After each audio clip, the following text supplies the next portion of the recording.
தற்போது கிடைத்த அண்மை செய்தி. கொள்ளிடம் பாலம் திடீரென ஏற்பட்ட அதிக அளவிலான நீர்வரத்தை பாலம் சேதமடைய காரணம் என்று விளக்கம் அளித்திருக்கிறது தமிழக அரசு.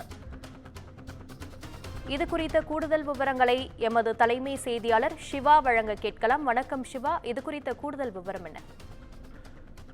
திருச்சி கொள்ளிடம் உயர்மட்ட மேம்பாலம் கட்டுமானத்தில் சேதம் அடைந்ததாக வரக்கூடிய செய்திக்கு தற்போது தமிழ்நாடு அரசு அதற்குரிய விளக்கத்தினை வழங்கியிருக்கிறது.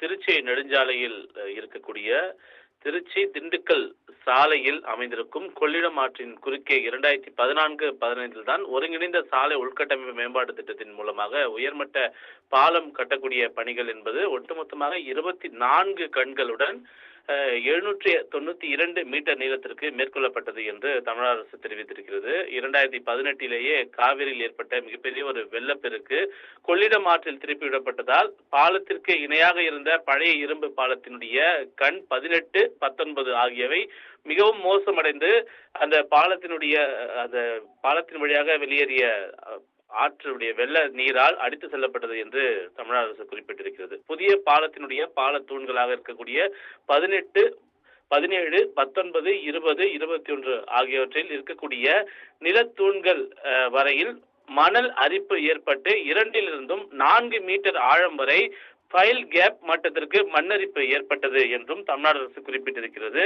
இதனை தடுக்கக்கூடிய வகையில் தான் பாலத்தினுடைய உறுதித்தன்மை மேம்படுத்தக்கூடிய வகையில் சாலை பகுதியில் கொள்ளிடம் ஆற்றின் குறுக்கே ஆற்றுப்படுகையை பாதுகாக்கக்கூடிய வகையில் பால அடிமானத்தின் அருகில் மணல் சேர்வதற்கு 6,55,00,000 ரூபாய் மதிப்பீட்டில் 800 மீட்டர் நீளத்திற்கு மண் தாங்கு சுவர், அதாவது பெட் ப்ரொடெக்ஷன் வால் என்று கூறக்கூடிய இந்த மண் தாங்கு சுவர் அமைப்பதற்காக கடந்த 2020 அன்று புதிய சேவை திட்டம் மூலமாக நிர்வாக அனுமதி வழங்கப்பட்டு அதன் தொடர்ச்சியாக 300 மீட்டர் ஆர்சிசி தடுப்பு சுவரும் 492 மீட்டர் பிசிசி தடுப்பு சுவர் என்று இது இரண்டும் அமைக்கப்பட்டது என்று தமிழக அரசு குறிப்பிட்டிருக்கிறது.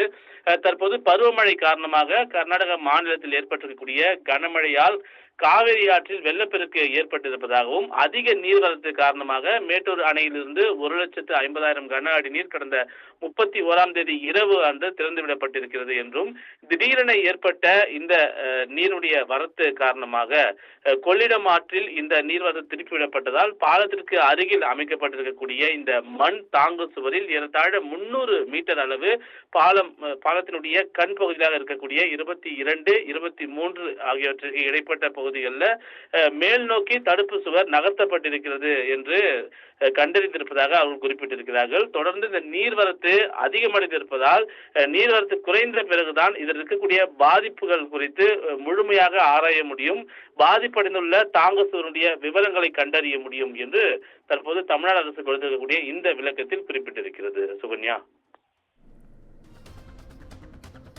உங்கள் விவரங்களுக்கு நன்றி சிவா.